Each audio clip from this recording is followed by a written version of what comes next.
qurratul aini, wurin da ke raina shine auren ki tokar da ki bar ni.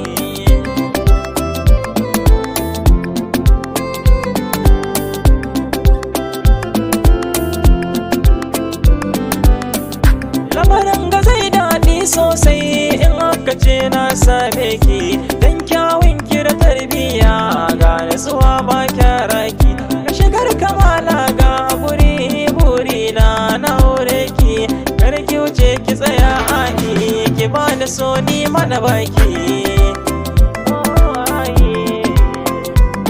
Aisha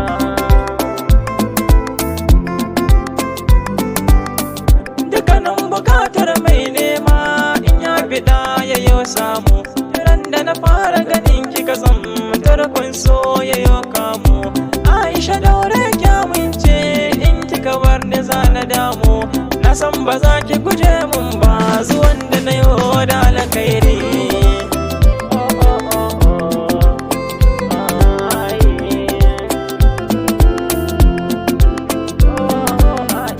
Ina san ki Aisha dan kyawu yanayin idan ki da kyan tsari, dugon hancin ki gwanar fara'a a kwalliya ba da biki, da kin magana sai in yi shiru da kyawun kalaman bakin ki, da zarra idan na sake ki dukkan kula dole na baki.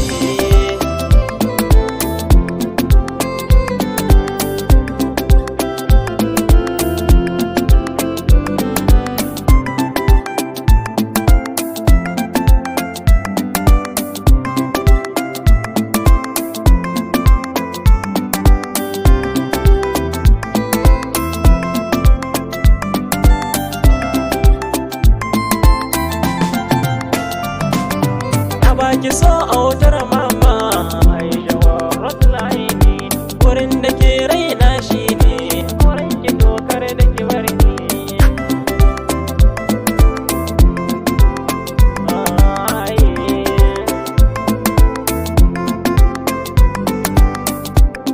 Aisha mai tarbiyya yin ado sai da hijabi, Aisha ta mai kamun kai haka cin abinci a kan layi. Ina san ki Aisha dan Allah, ina so ki so ni dan Allah, dukkanin kalamai a gare ki na daddaro dan ki shauki.